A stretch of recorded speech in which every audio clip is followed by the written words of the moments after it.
Introduction: hitting the hidden target today. Genius is all around us.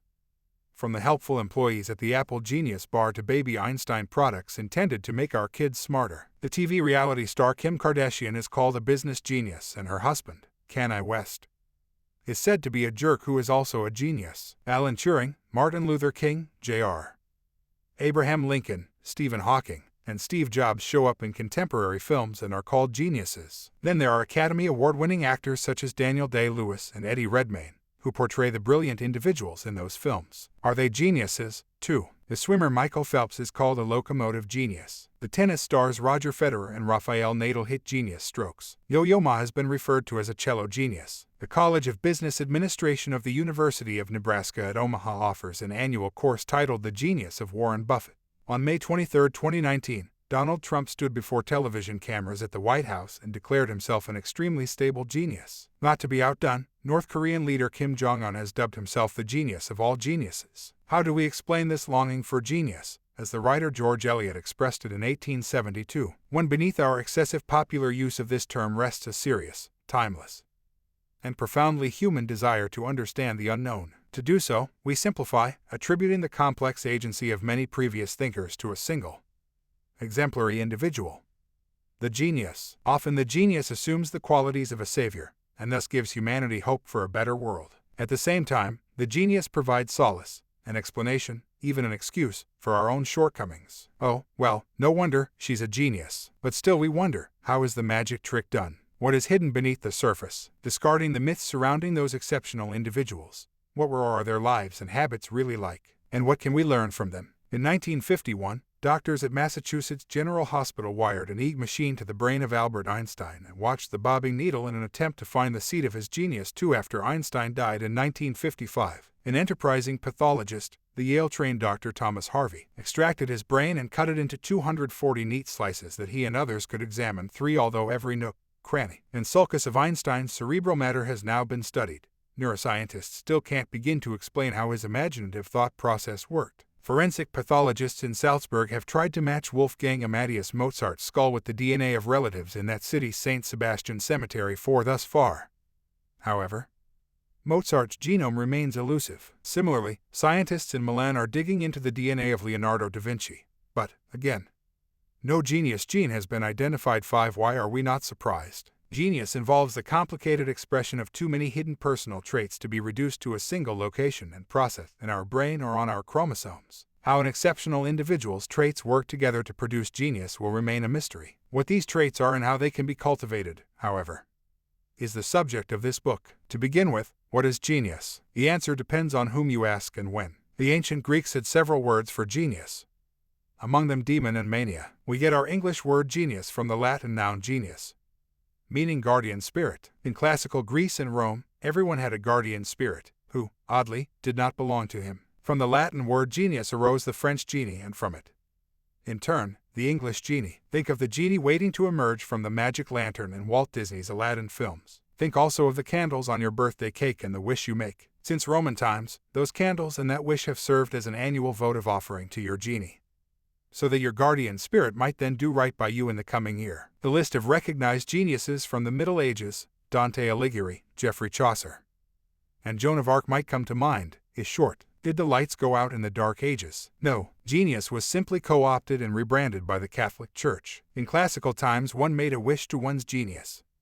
In the Middle Ages, one prayed to a spiritual force with the name of a patron saint, not only for salvation but also to cure an illness or to find a lost comb. The great creations of the era, the soaring Gothic cathedrals, for example, were the handiwork of mostly nameless, faceless humans inspired by an external divine spirit, the Christian God. With the Renaissance, transformative thinkers on earth regained a face and a name. Leonardo, Michelangelo, Raphael, and William Shakespeare were just a few such geniuses. Some Italian poets and painters were also dubbed Il Divino, as in Il Divino Leonardo, the divine Leonardo. Now they, too, like the saints, enjoyed divine powers as semideities. Their hands could shape the ideas that the mind of God might conceive. During the 18th century Enlightenment, however, genius and God parted company. God withdrew, leaving the individual as the lone possessor of genius. Genius was now wholly immanent. It came with birth and rested within the individual. 19th century romantic sensibilities caused the face of genius to change yet again, becoming distorted. Sometimes bizarrely so. Picture a lone, disheveled, eccentric misfit who suffers for his art. On cue appears Ludwig van Beethoven, the 19th century poster boy for genius. He was, and certainly looked, a bit crazy, singing loudly to himself as he lurched through the streets of Vienna. Around the same time appeared the mad Dr. Frankenstein and then the deformed genius Quasimodo. Later, a brilliantly deranged phantom would haunt the boards of the Paris Opera. Another disfigured genius. Today, when we see a light bulb light up over a cartoon character's head, it serves as a visual symbol for that character's bright idea. In truth, that act of genius, the creation of the modern incandescent light bulb, was the product of America's first research lab, Thomas Alva Edison's invention factory in Menlo Park, New Jersey. 6 now Nobel Prizes in physics, chemistry, and medicine are usually awarded to 2 or 3 individuals in each discipline, suggesting that in modern times the scientific team has replaced the once solitary Einstein. The fact that the word genius has changed meaning so often over the centuries tells us that genius is a concept relative to time and place. Genius is whatever we humans want to make it. A genius is whomever we choose to so designate. Purists will object to this transitory, populist approach. Is there no such thing as absolute truth and beauty? Are not the symphonies of Mozart and the equations of Einstein universal and eternal? Apparently the answer is no. It depends on whom you ask. The music of Mozart, although still revered in Western concert halls, has no special resonance among the citizens of Nigeria, for example, who have their own beloved sounds and musical heroes, such as the Afrobeat pioneer Fela Kuti. Einstein's explanation of gravity is merely one of 4 to hold sway since the ancient Greeks. Rays of genius in the arts and sciences are bent over time by different cultures and by each new generation that encounters them. Until recently, the history of the genius in the West was populated by great men, with women and people of color largely marginalized. But that is changing, and it is up to each of us to decide what constitutes exceptional human accomplishment. Almost all dictionary definitions of genius include the words intelligence and talent. We will explore what it means to be intelligent in Chapter 1. As for talent as an essential component of genius, that misconception should be discarded immediately. As we will see, talent and genius are 2 very different things. The German philosopher Arthur Schopenhauer cleverly made this point in 1819. A person of talent hits a target that no one else can hit. A person of genius hits a target that no one else can see. 7 A talented person deals skillfully with the immediately evident world. A genius, however, sees what is hidden from the rest of us. In 1998, Steve Jobs was quoted in Business Week as saying a lot of times, "People don't know what they want until you show it to them." As early as 1919, Nikola Tesla foresaw radio, robots, solar heating, and a cellular smartphone not bigger than a watch. 9 Today 2/3 of the people on the planet are connected by the sort of internet phone that Tesla predicted. In 1995, while working at a quantitative hedge fund in New York, Jeff Bezos observed that traffic on the internet had increased 2,300 times over the previous year. He also realized that driving from store to store was an inefficient way to acquire merchandise. He envisioned Amazon and started with books. 20 years later, his company had grown into the world's largest e-commerce marketplace, selling nearly every product imaginable. The only absolute in life, it turns out, is change, and the genius sees it coming. To be a genius, by our modern definition, requires not merely hitting the hidden target but also hitting it first. Originality matters. But it was not always this way in the West. The classical Greeks, for example, thought the capacity to imitate Homeric poetry a mark of genius. Similarly, since ancient times, the Chinese have assessed value according to the degree to which the new emulates the best of the old. And it is interesting to note that in modern Chinese culture, group accomplishment continues to trump individual achievement. Westerners began to see things differently around 1780, beginning with the philosopher Immanuel Kant, who considered genius to be the very opposite of the spirit of imitation. 10 And continuing with British, French, and U.S. patent legislators, originality became a litmus test for exceptional accomplishment, one that protected an individual's intellectual property. Western faith in the self-made man and the rugged individualist dates from this time, and it maps well onto the traditional notion of genius in the West. But does original genius rest within the society or the individual? Perhaps we need a definition of genius for every culture at every time throughout history. To set a framework for this book, let me give you my definition for today. A genius is a person of extraordinary mental powers whose original works or insights change society in some significant way for good or for ill across cultures and across time. In brief, the greatest genius produces the greatest impact on the greatest number of people over the longest period of time. Although all human lives are of equal value, some people impact the world with greater force. I emphasize the words change society in my definition, because genius is creativity and creativity involves change. Obviously, it takes 2 to play this game, an original thinker in a receptive society 11 accordingly. If Einstein had lived on a desert island and had chosen not to communicate with others, he wouldn't have been a genius. If he had chosen to communicate with others but they hadn't listened or had chosen not to change, again, he would not have been a genius. Unless Einstein affects change, he is no Einstein. With the importance of creativity in mind, we see that many individuals popularly referred to as geniuses today are merely celebrities. To identify the true geniuses, we can begin by removing the majority of actors, actresses, and performers. Talented as they may be, those who work through something already formed by someone else, a screenplay or a musical composition, for example, are not geniuses. Creativity and creation are key, which is why Kanye West, Lady Gaga, and Beethoven, but not Yo-Yo Ma, may be considered geniuses. The same goes for most great athletes, as impressive as the record-breaking Phelps and Federer may be. They score no creativity points. Others invented the game. What about billionaire financial wizards, such as Warren Buffett? Needless to say, amassing money is different from affecting change. Money is a fuel of genius but is not genius per se. The genius rests in what is done with the opportunity money affords. Eliminating all these false positives allows us to focus on the actions of the real geniuses as defined above. What constitutes real genius, however, is not always clear-cut.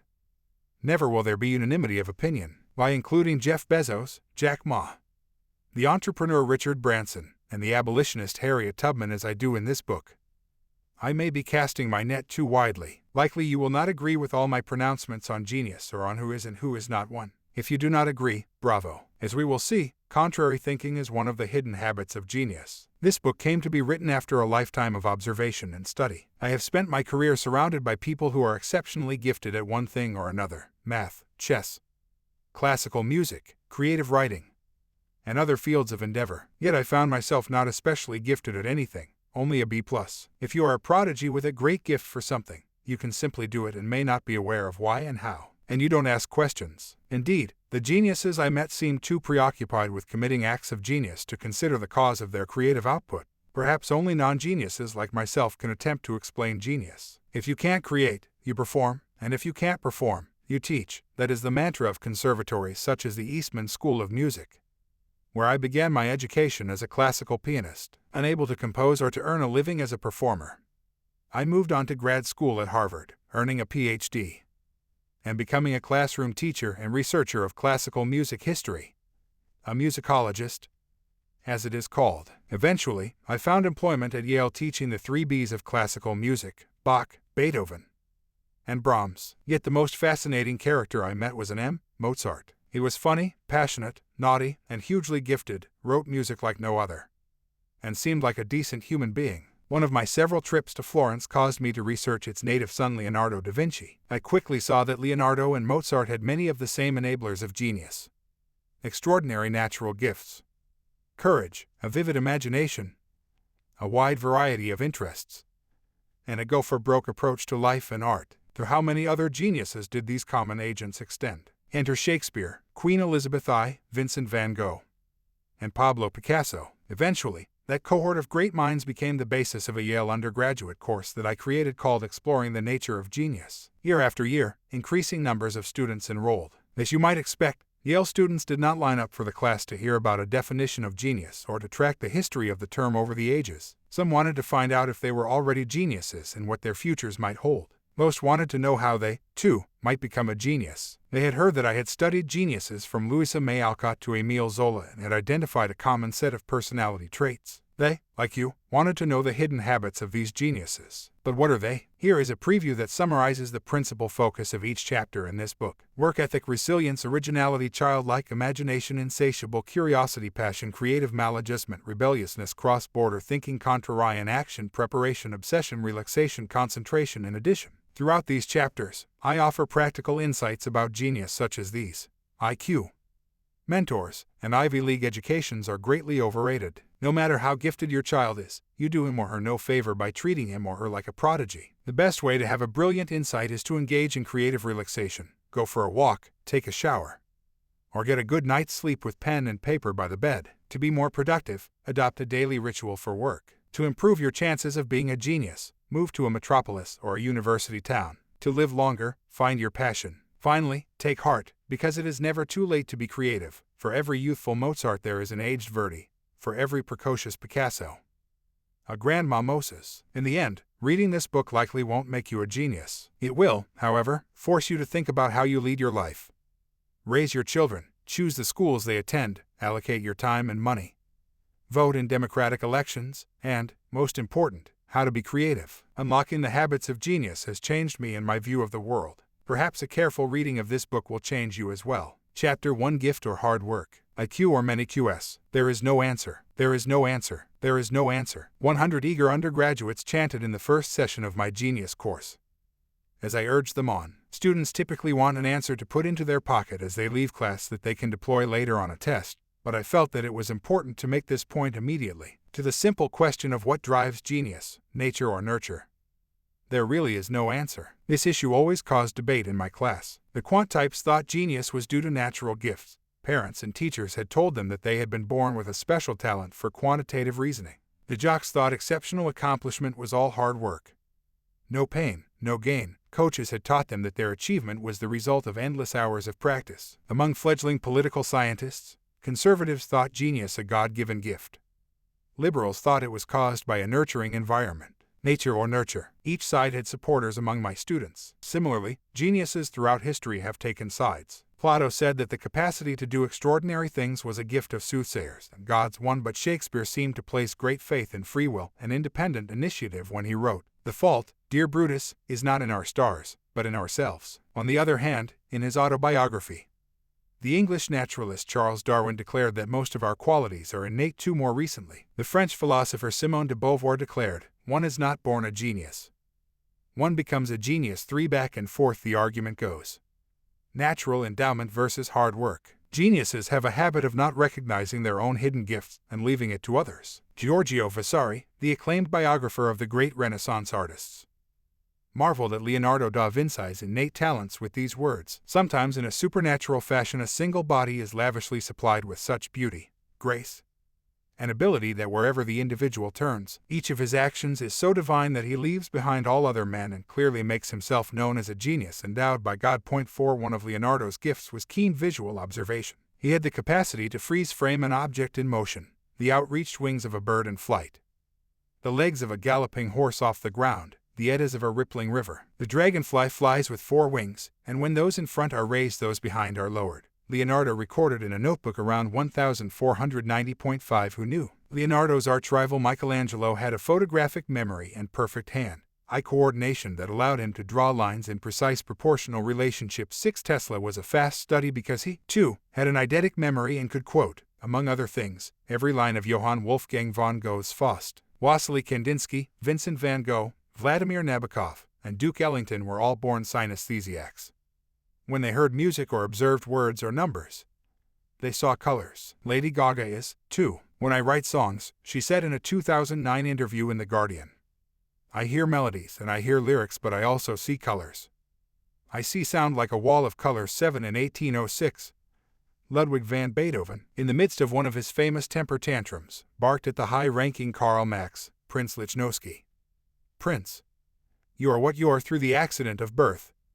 What I am through myself. There have been and will be thousands of princes. There is only one Beethoven." 8 To this we might respectfully reply, true enough, Ludwig, but you, too, are an accident of birth. Your father and grandfather were professional musicians, and likely from them you inherited, among other things, your gift of perfect pitch and musical memory. Perfect pitch is heritable and runs in families, though it is a talent given to only about 1 in 10,000. Michael Jackson, Frank Sinatra, Mariah Carey, Ella Fitzgerald, Bing Crosby, Stevie Wonder, Dmitri Shostakovich, and Mozart were similarly endowed with absolute pitch. Mozart was also born with an extraordinary phonographic memory as well as a motographic one, meaning that he could instantly move his hands to the right place or key on the violin, organ, and piano, coordinating musical sounds in his mind with the spot that would create them. All of his musical gifts were evident by the age of 6. That could only be nature. 23-time Olympic gold medal swimmer Michael Phelps has the body of a shark and sometimes races 1-9, but Phelps was born with an ergonomic advantage. He is the perfect height for swimming,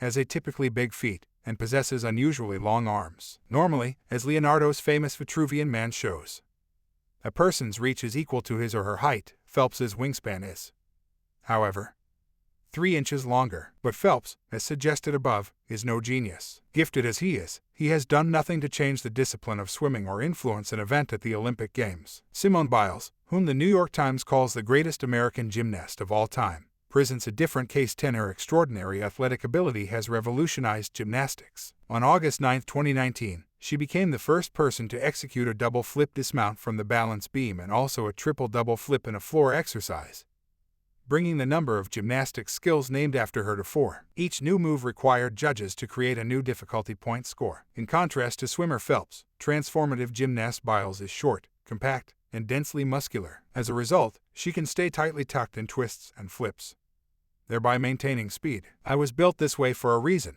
so I'm going to use it," she said in 2016, referring to her compact frame. Yet at the same time, as she emphasized in a masterclass online educational video in 2019, "I really had to focus on the fundamentals, such as doing the drills, doing a lot of all the basics, doing the mental work, so that I could be where I am today." 12. Nature or nurture? The expression nature versus nurture was popularized by Francis Galton, a cousin of Charles Darwin, in his book Hereditary Genius, an inquiry into its laws and consequences. Galton studied nearly 1,000 eminent individuals, all but a handful being males of British birth, including some of his own relatives. You don't have to be a genius to guess Galton's opinion on the matter.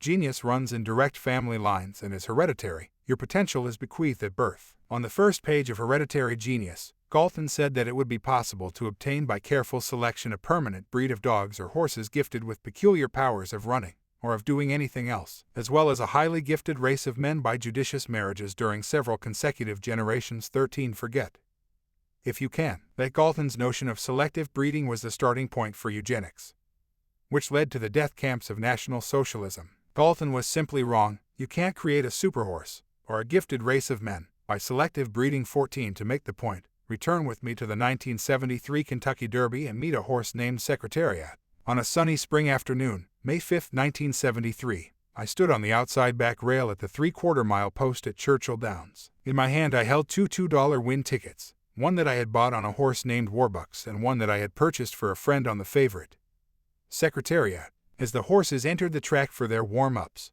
Warbucks appeared first, coming in at 7-1 odds. The horse seemed small, but perhaps there was no correlation of size and speed in horse racing. A few horses later, at 3-2 odds, appeared Secretariat, a huge creature with a massive chest and shiny chestnut coat, and he had swagger. If God were a horse, he would look like this. Off they went. Secretariat won the mile and a quarter race in 1 minute and 5.925 seconds, and he still holds the record for the Derby and the other Triple Crown races as well. My horse came in dead last. Not having the gift of foresight, I waited in line for 40 minutes to collect the $3 on my friend's $2 bet. I should have given him the $3 and kept the ticket to sell today on eBay. But who could then have foreseen the existence of eBay and that Secretariat, today called a genius racehorse, would become the horse of the century and perhaps of all time? Talent may be heritable, but genius is not. Genius, or exceptional accomplishment, in the case of a horse, is not generational but more akin to a perfect storm. At the time of the autopsy of Secretariat, his 21-pound heart weighed twice that of his father,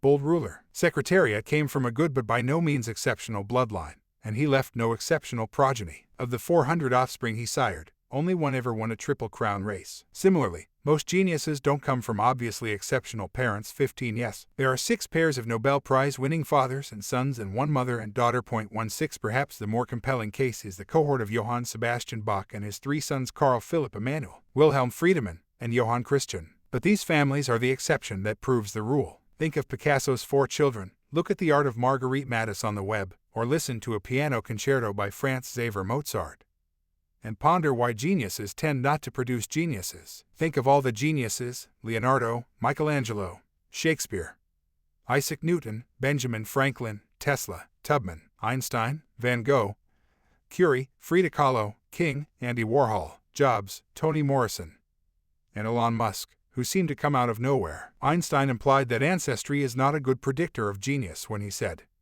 "The exploration of my ancestors leads nowhere." 17. The point is this: genius is an explosive and seemingly random event arising from a combination of many personal phenotypes, among them intelligence, resilience, curiosity, visionary thinking, and more than a dash of obsessive behavior. 18. Psychologists call it emergenesis. 19. We laymen prefer the term perfect storm. It can happen, but it's a long shot. Galton didn't know of the work of Gregor Mendel, the genius who gave us a scientific understanding of the units of heredity called genes. Nor could Galton have known of Havelock Ellis's work, A Study of British Genius, which attempted statistically to demonstrate that geniuses are most often firstborn males, conveniently forgetting the female Elizabeth I, Jane Austen, and Virginia Woolf. For example, 20. Today, the thinking of Galton, Mendel, and Ellis forms the basis of what is called biological determinism, or the blueprint for life theory.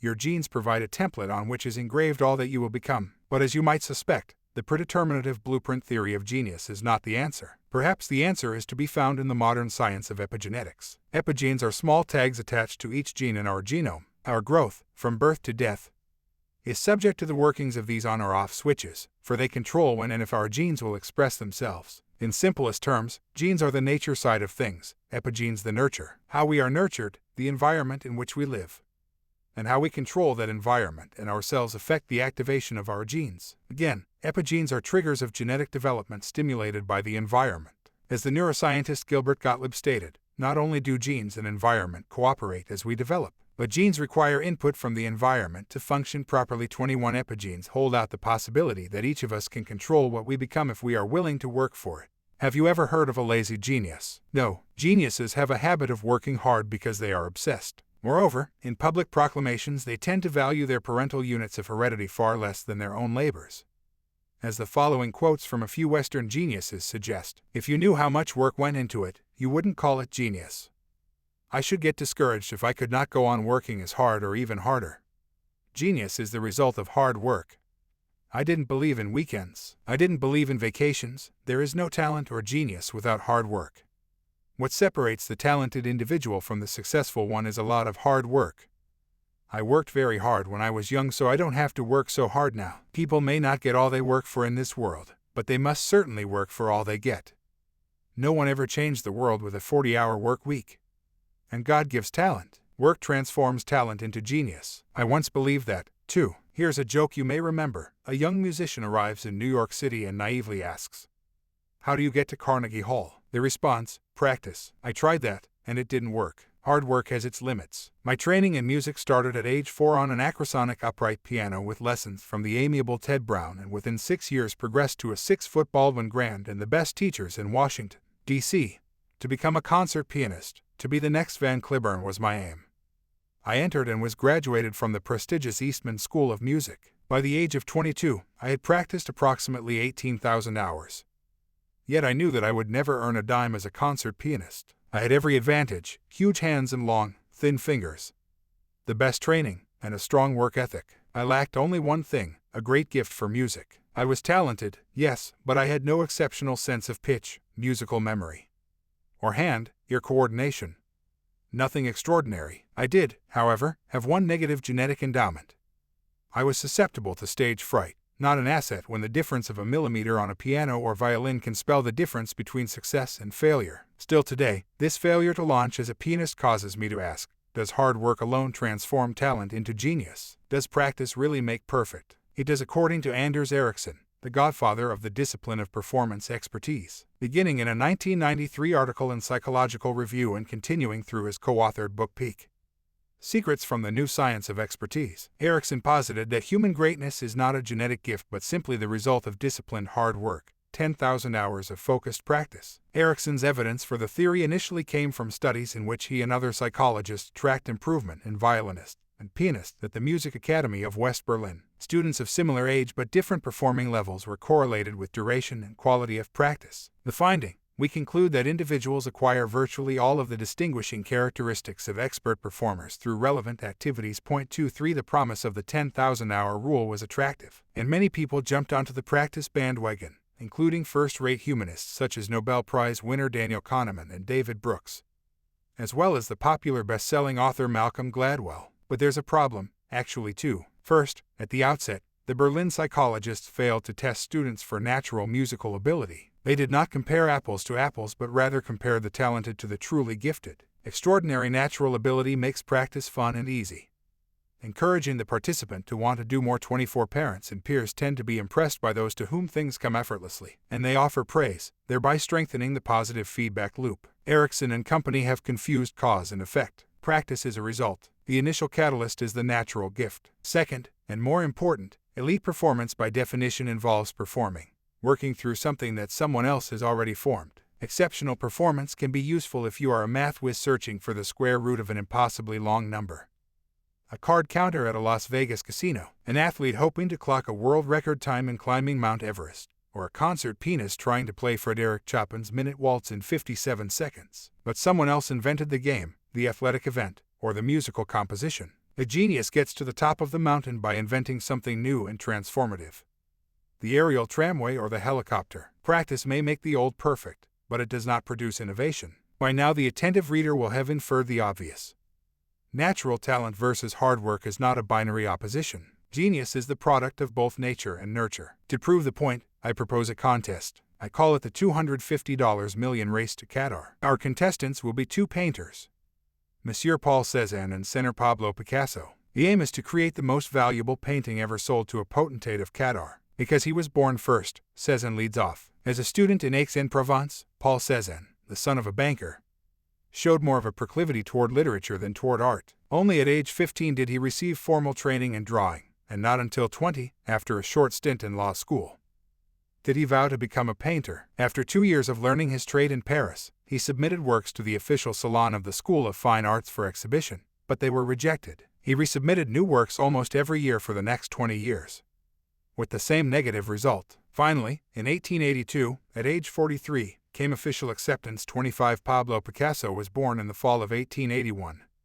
The son of a painter, José Ruiz y Blasco. Young Picasso could draw before he could speak. His painting Salmarin, executed in an hour's time at the age of 13, is a masterpiece of psychological insight and painterly technique. An art critic, having seen other paintings exhibited by the boy, reported in La Voz de Galicia that he has a glorious and brilliant future ahead of him. 26 Still not yet 14, Picasso gained admission to Barcelona's School of Fine Arts. As a fellow student said of the prodigy, he was way ahead of the other students, who were all 5 or 6 years older. Although he paid no apparent attention to what the professors were saying, he instantly grasped what he was taught. 27 In his 20s, Picasso created the most stunning array of original paintings that the world had or has ever seen: the Rose Period works, the Blue Period works, the Harlequins, early Cubist masterpieces, and early collage. Valued in purely monetary terms, he created his best paintings around age 25-28 eventually. The Women of Algiers would be purchased by Sheikh Hamad bin Jassim bin Jaber bin Mohammed bin Thani Al Thani of Qatar for $180 million. Picasso, the possessor of huge natural gifts, was in a class by himself. Monsieur Cézanne, however, continued to labor in his studios in Paris and Aix. By the late 1880s, at the age of nearly 50, progressive artists were beginning to admire his unique emphasis on geometric forms and flat colors. During the decade before his death in 1906, a half-century after he had begun art school, Cézanne created his greatest works. 29 In 1907, a retrospective of Cézanne's painting was mounted in Paris, and the young Turks of the art world attended. Picasso, Henri Matisse, Georges Braque, and Amedeo Modigliani among them. 30 Cézanne is the father of us all, declared Picasso. 31 In 2011, Cézanne's The Card Player sold to the ruling family of Qatar for $250 million, $70 million more than had the Picasso. But what's $70 million among friends? Let's call it a draw. Obviously there are two very different routes to creative genius. One immediately evident, the other more covert. Both are needed, but in what proportions? The practice proponents say that more than 80% of outcome is determined by hard work, whereas other psychologists have recently suggested reducing that figure, depending on the field of activity, to around 25%. 32 To gain insight into the relative importance of gift and work, I queried Nathan Chen, a fledgling genius in my Yale course. As Simone Biles is today the #1 ranked female American gymnast, so Chen is the #1 ranked male American figure skater and likewise an Olympic medal winner. Chen was the first skater to execute a quadruple jump, carrying the sport into a higher athletic realm and forcing judges to come up with a new metric of difficulty. Like Biles, Chen is comparatively short and has a high muscle-to-weight ratio. What follows is the gist of what he has to say about gift and hard work. In my opinion, there are genetic factors at work in this domain: height, bodily proportions, general strength, and capacity to quickly improve muscle memory. But there are, in addition, a number of genetic factors you can't really see and are more difficult to quantify.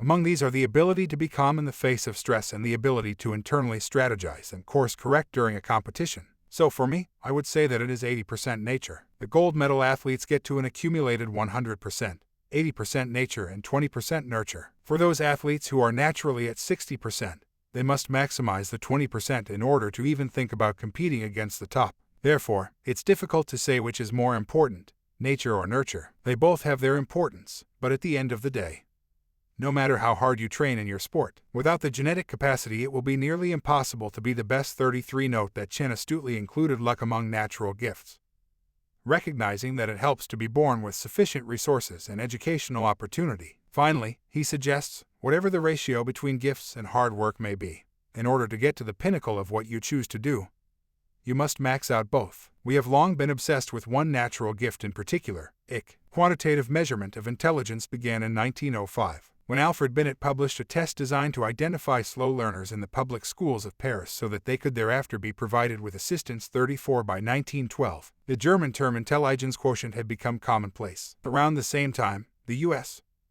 military started to employ a standardized test to screen for mental fitness and identify candidates for officers' training school. What had begun as an exercise in remedial education quickly became a gateway to elite status. After Stanford psychologist Lewis Terman began to study a group of gifted children with a minimum IQ of 135 in the 1920s, an exceptionally high IQ score came to be associated with genius. Still today, Mensa, a self-proclaimed genius club founded in Oxford, England, in 1946, requires for membership a verified IQ of 132. Some educators in the gifted child industry have gone further, identifying gradations of giftedness. An IQ of 130 to 144 is moderately gifted, 145 to 159 is highly gifted, 160 to 174 is exceptionally gifted, and 175 and above is profoundly gifted. But surely Stephen Hawking was right when he said in 2004, people who boast about their IQs are losers. 35. Marie Curie never took an IQ test. Neither did Shakespeare. So how do we know how smart they were? Indeed, what does it mean to be smart? IQ tests involve logic and employ the rules of math and language. Nowhere on an IQ test, however, are points given for creative answers or for expanding the possibilities of responses. The frustrated Thomas Edison identified the limitations of applying pure logic to a problem in 1903, chastising an uncreative apprentice in these terms: "That's just where your trouble has been. You have tried only reasonable things. Reasonable things never work. Thank God you can't think up any more reasonable things, so you'll have to begin thinking up unreasonable things to try. And then you'll hit the solution in no time." 36. Reasonable logic differs from creative ingenuity. Thinking inside the box, as the metaphor goes, differs from thinking outside. Strictly logical cognitive processing, of the sort involved in an IQ test, and creativity, of the sort practiced by an artist like Picasso, are two different things. Picasso likely would have agreed with Harvard's Stephen Jay Gould on the matter.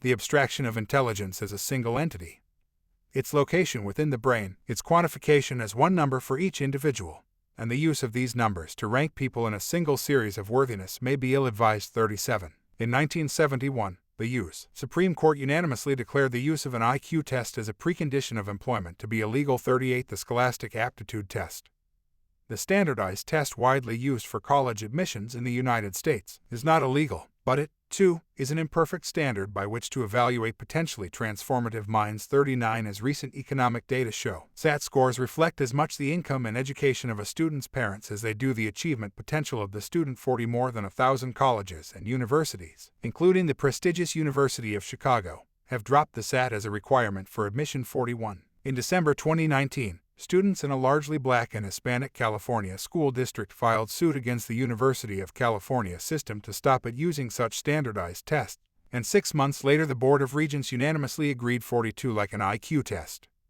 the SAT correlates with better grades in high school and the first year of college, as well as with later success and higher earnings in a few specialized fields. 43. Thus far, however, no one has demonstrated a correlation between such tests and the capacity to write a symphony or explain how Darwinian curiosity and patience can be measured in a 3-hour exam. Most recently, many American elite private schools, including Phillips Exeter Academy, the Dalton School, Horace Mann School, and Choate Rosemary Hall have also dropped both advanced placement courses and tests. 44 students can often sense the tension that their teachers are feeling between wanting to honor the questions in the room or the interest in the room and wanting to prepare students for a test that's not set by the school, said Horace Mann, head of Upper Division Dr. Jessica Levenstein in 2018.45. Such teaching to the test not only constricts curiosity but also contributes to stress and grade grubbing. On April 17, 2018, I was honored by Phi Beta Kappa at Yale University with the Devane Medal for Excellence in Undergraduate Teaching and Scholarship.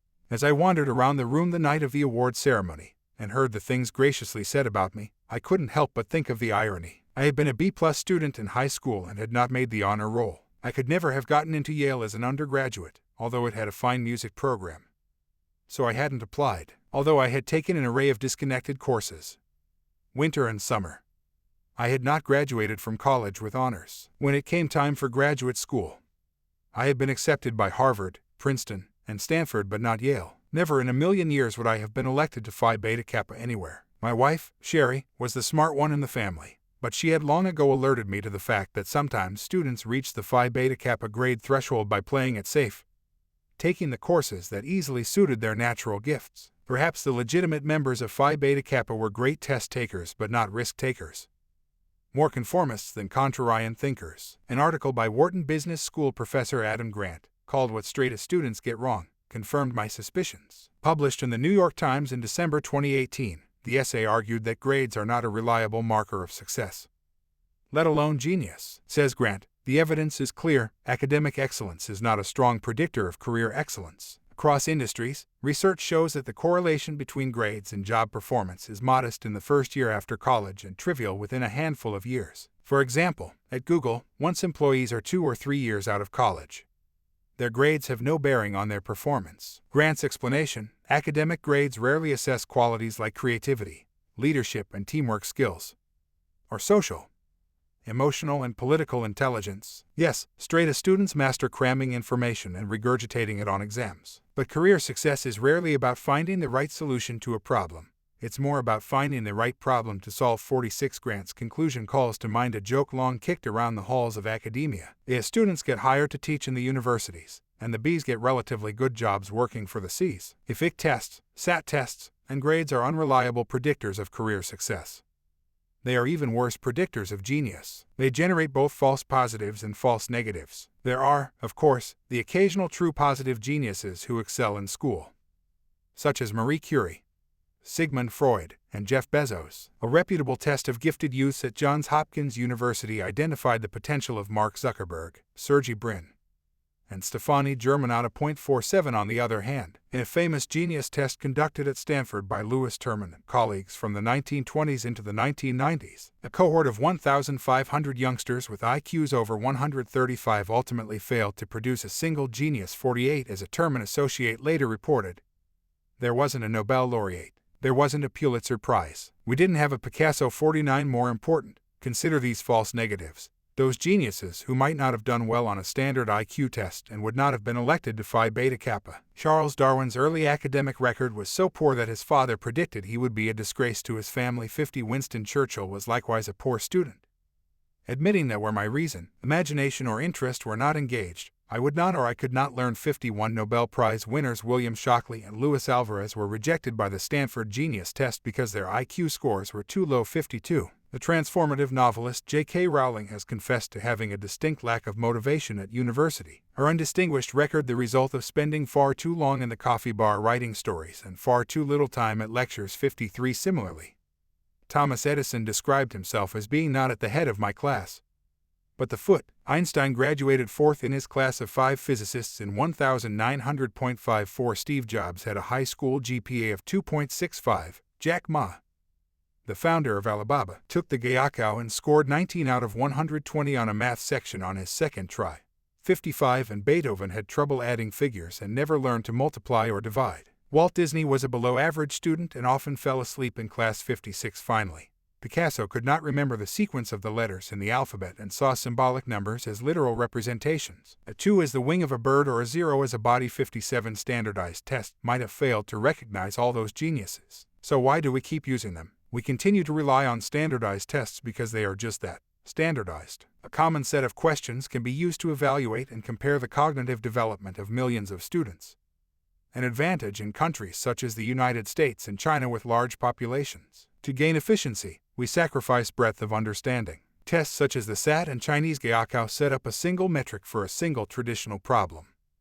Instead of encouraging strategies that question a premise or rethink a concept in an ever-changing world, they validate hitting a predetermined target rather than creating a yet unseen one. They privilege a limited range of cognitive skills above emotional and social interaction. The point here is not to suggest that testing to measure human potential should be ceased, but rather that the test must be sufficiently broad, flexible, and nuanced to do the job. Although current standardized tests are efficient, they are too narrow in both intent and content to be predictors of success in life, let alone genius. The choreographers Martha Graham and George Balanchine excelled in kinetic imagination, Martin Luther King, Jr., and Mahatma Gandhi in extrapersonal observation, Virginia Woolf and Sigmund Freud in personal introspection, James Joyce and Toni Morrison in verbal and linguistic expression, Auguste Rodin and Michelangelo in visual and spatial reasoning, Bach and Beethoven in auditory acumen, and Einstein and Hawking in mathematical logical reasoning.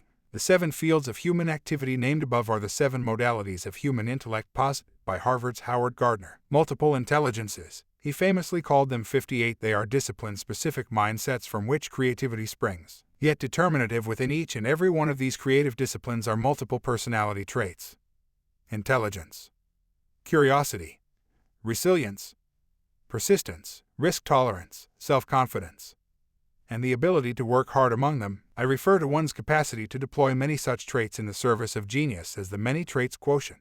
J.K. Rowling has sold more books than almost any other living writer and created a reading frenzy among young people. In her 2008 commencement address at Harvard University, she extolled the virtues of failure and emphasized the importance of the imagination and of passion in life. 59. In a 2019 post on her website, she listed 5 personal qualities necessary to success as a writer: a love of reading, discipline, resilience, courage, and independence. 60. If these personal enablers seem important to a genius like Rowling, why not construct a broadly based test to measure them? Perhaps our obsession with pre-college tests such as the SAT and the Gaokao is misguided. Perhaps instead of a test of things scholastic taught in school, we need a more expansive genius aptitude test that would involve MQs. 61. Thus the GAT would come with subsections, among them the what, PAT, CAT, SCAT, and RAT. How high would a student need to score on the genius aptitude test to get into Hogwarts or Harvard?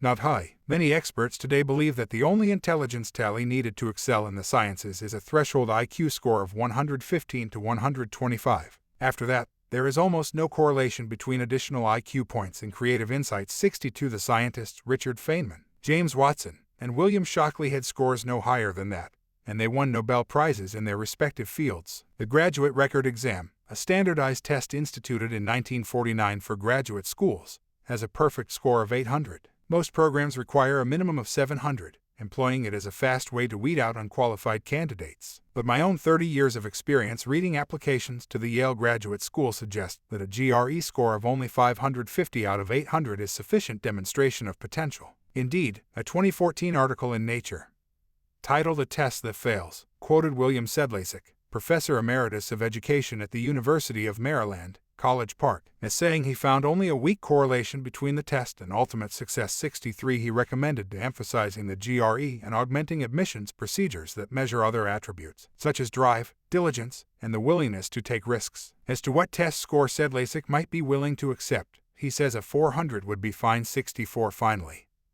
is it possible that all Ivy League schools are themselves overrated? 65. A survey of Nobel Prize winners suggests that getting into Harvard, Yale, or Princeton is no more necessary to greatness than is attending any top 15% school. 66. Why, then, would American and Chinese parents try to falsify SAT scores and bribe admissions officers to get their child into a coveted Ivy-type school? Precisely that sort of academic fraud has been going on, as was revealed in 2019 through an FBI sting called Operation Varsity Blues. 67. Why would parents risk fine and imprisonment to inflate scores on a test of questionable value? Why would they deprive their children of the opportunity to learn from failure and develop resilience? At Yale, Ruddy Meredith, whom our daughter and I used to watch coach the women's soccer team, pleaded guilty to soliciting $865,000 to falsify the qualifications of 2 student applicants 68. To make matters worse, almost annually at least one college or university gets called out for falsely inflating the test scores of incoming students 69. But as I have said to generations of Yale applicants touring the campus with their parents, in truth, there are at least 300 great colleges in the United States, and it doesn't much matter which one of these you attend.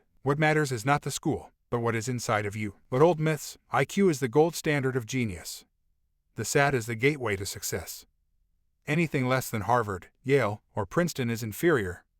Die hard. Perhaps we should take a step back and ask whether our reliance on metrics such as IQ and standardized tests, and our fixation on elite education are nurturing the kind of citizens we want to lead our society. Do we privilege a system that rewards the natural gift of cognitive analysis or one that values multiple character traits, including IQ? The number of false negative geniuses mentioned above, Beethoven, Darwin, Edison, Picasso, Disney, Jobs, and all the rest, suggests that genius is much more than IQ and that smart can mean many things. The challenge is to find a testing metric that discovers the hidden genius. The posit here is a saying attributed to Einstein: everybody is a genius. But if you judge a fish by its ability to climb a tree, it will live its whole life believing that it is stupid. 70. Chapter 2: Genius and Gender. The Game is Rigged. In 2014, Catherine Nichols, an aspiring novelist, undertook an experiment. She sent a query letter describing her unpublished novel to 50 literary agents under her own name, and then she sent the same letter to 50 agents under the name of George Layer. 1. George had his manuscript accepted for review 17 times, whereas Catherine had hers accepted only twice. Even the rejections that George received were warmer and more encouraging than those sent to Catherine. Similar workplace bias correlated with gender or race has been observed in the process of reviewing job applications too. The surprising thing about the gender bias in the publishing business is that statistically nearly half of literary agents, more than half of editors at publishing houses, are women. 3. The fact that women might have hidden biases against other women might come as something of a surprise. The fact that men have discriminated against women since time immemorial is not a secret to anyone. So successful have men been in excluding women from the Genius Club that even women have come to downplay their own importance. Recently, I surveyed more than 4,000 adults, asking them to name a dozen geniuses in Western cultural history. My respondents were all students, 57% women and most over age 50, enrolled in one-day university, a continuing education program operating in 73 U.S.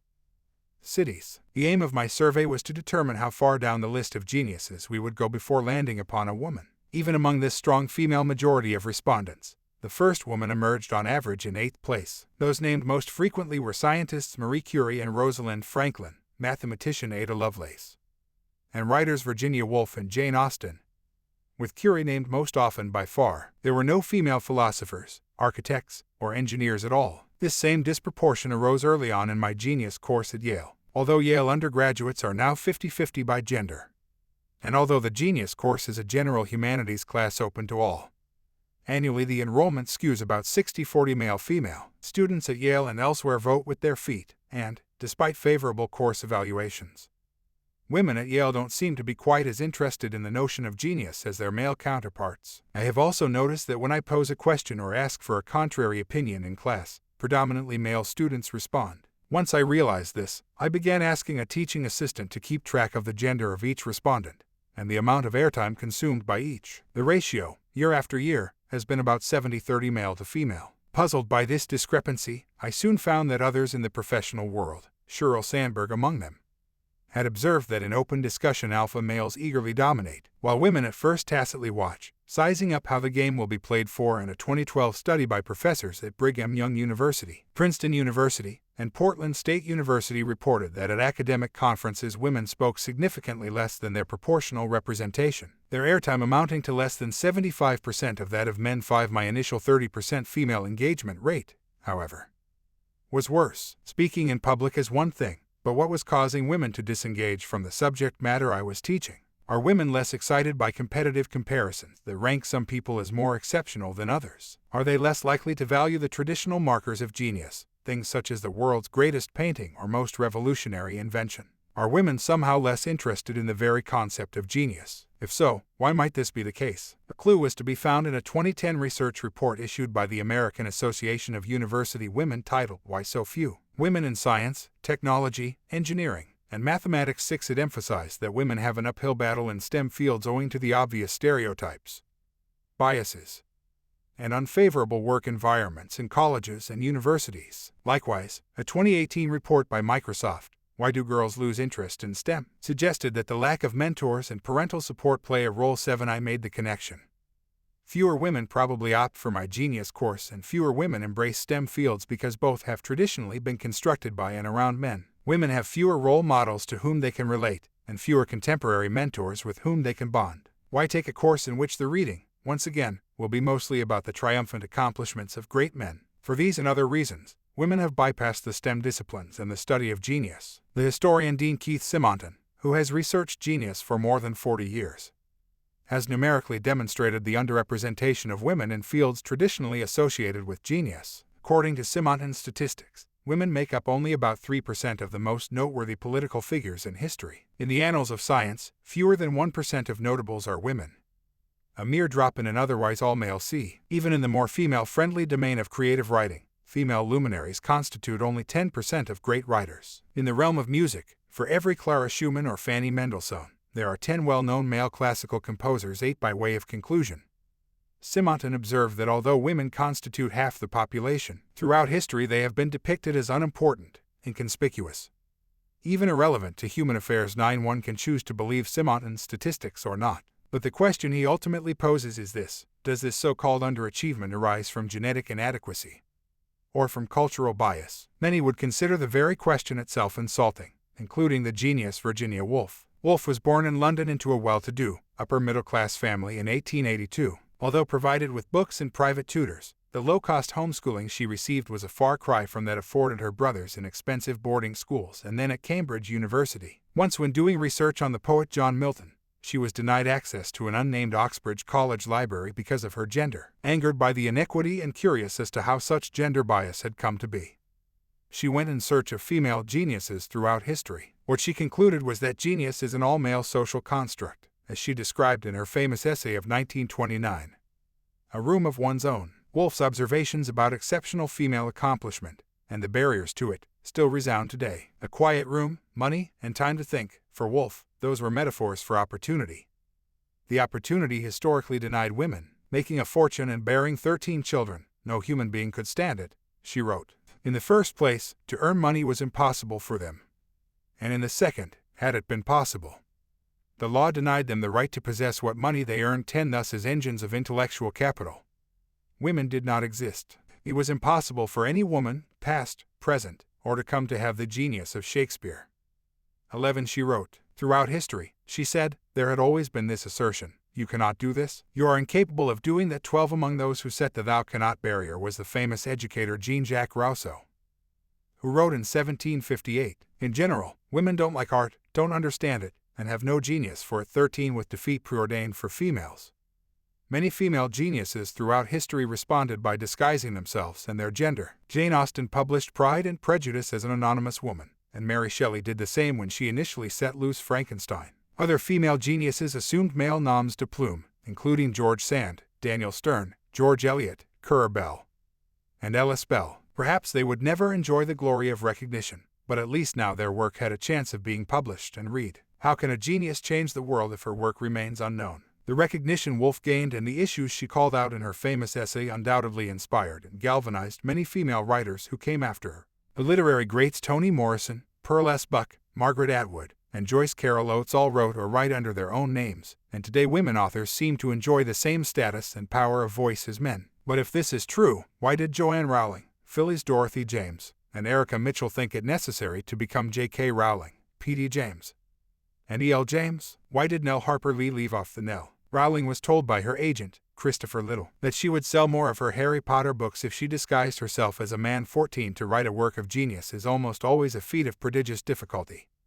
Continued Virginia Woolf in A Room of One's Own. What made it difficult was that the world seemed indifferent to the extra weight placed upon a creative woman, and that even men of genius were hostile to the notion that it should be lifted. Accentuating all these difficulties and making them harder to bear is the world's notorious indifference. Men of genius have found so hard to bear was in her case not indifference, but hostility. 15 Hostility is the child of fear, of losing authority, status, and wealth. The tendency to fear female accomplishment is part of what Woolf called an obscure masculine complex. It consists, she said, of a deep-seated desire.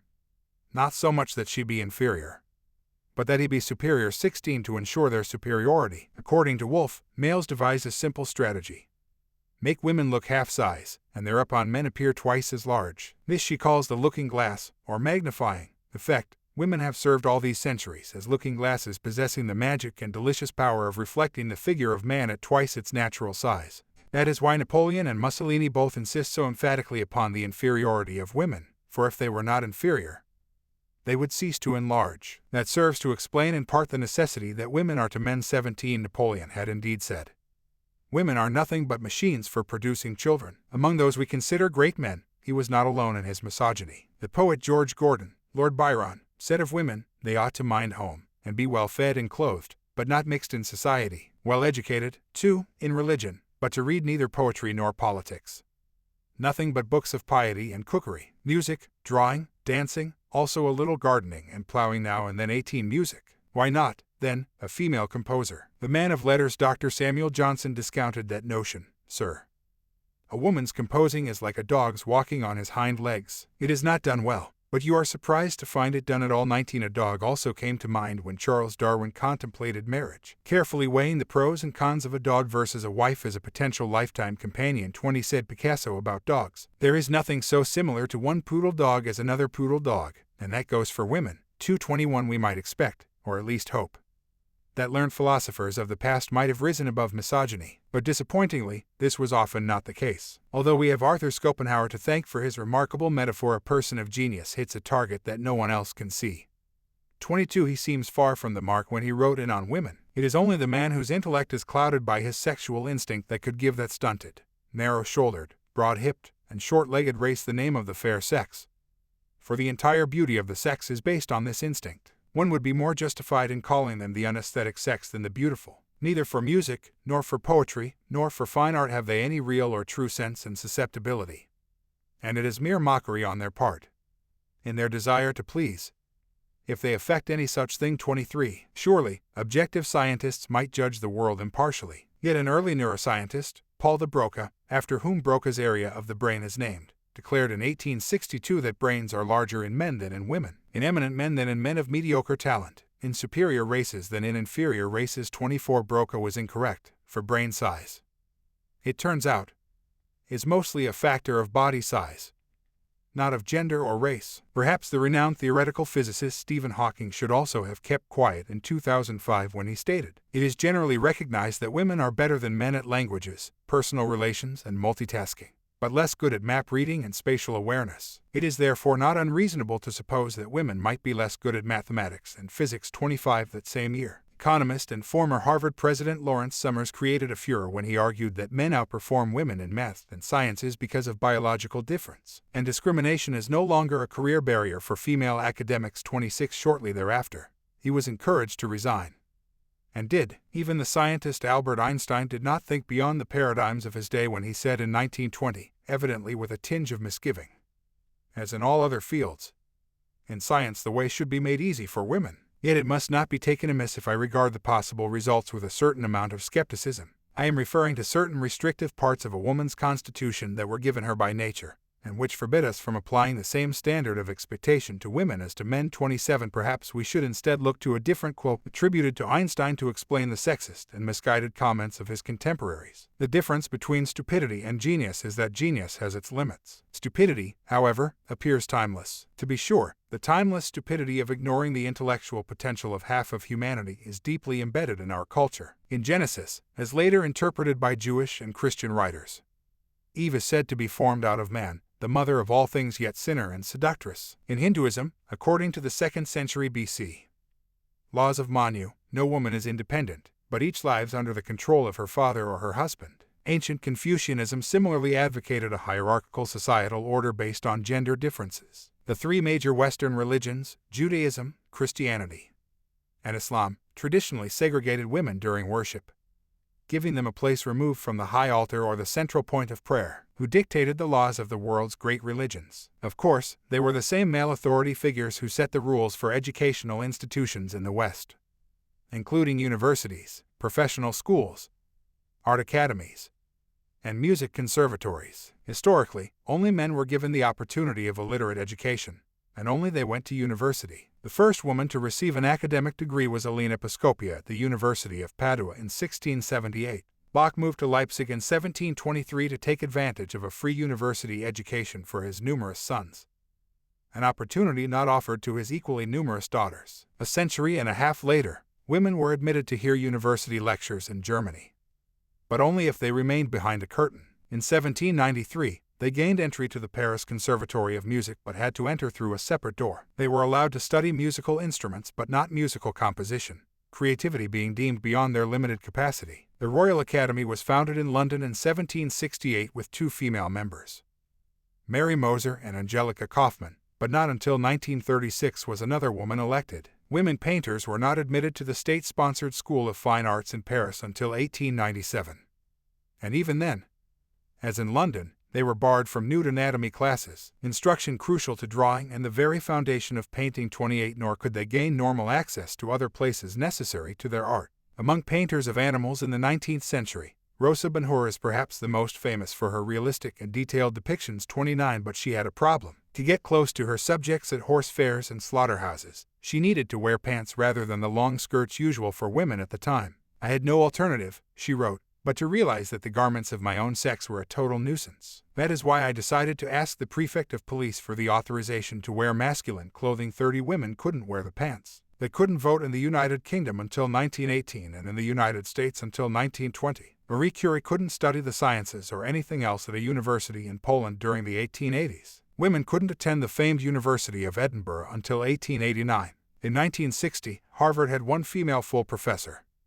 Yale and Princeton none. 31 women did not gain entrance as undergraduates to Princeton and Yale until 1969, and although women could attend Harvard classes as enrolled students at Radcliffe College beginning in the 1960s, Harvard did not officially merge with its sister school until 1999. The same year that Yale and Princeton went co-ed, 1969, the dean of freshmen at Harvard, Frances Skiddy von Stade, declared, "Quite simply, I do not see highly educated women making startling strides in contributing to our society in the foreseeable future. They are not, in my opinion, going to stop getting married or having children. They will fail in their present role as women if they do." 32 No one at the time seems to have taken issue with von Stade, at least not in print. Without an education, women were assumed to be incompetent in financial matters, unable to get loans, have a credit card, or start a business without a male guarantor. In 1972, Michael Saunders, who now runs a real estate company in Southwest Florida with $2 billion in annual sales, had an application for a business loan approved, only to have it rescinded when the bank found out that Michael was a woman. That same year, the U.S. Congress passed the Equal Opportunity Credit Act to end such gender discrimination, but as Jose Angel Gurria, the Secretary General of the Organization for Economic Cooperation and Development, ruefully concluded at the end of a 2018 anti-bias report, "We are fighting centuries and centuries of tradition and culture." 33.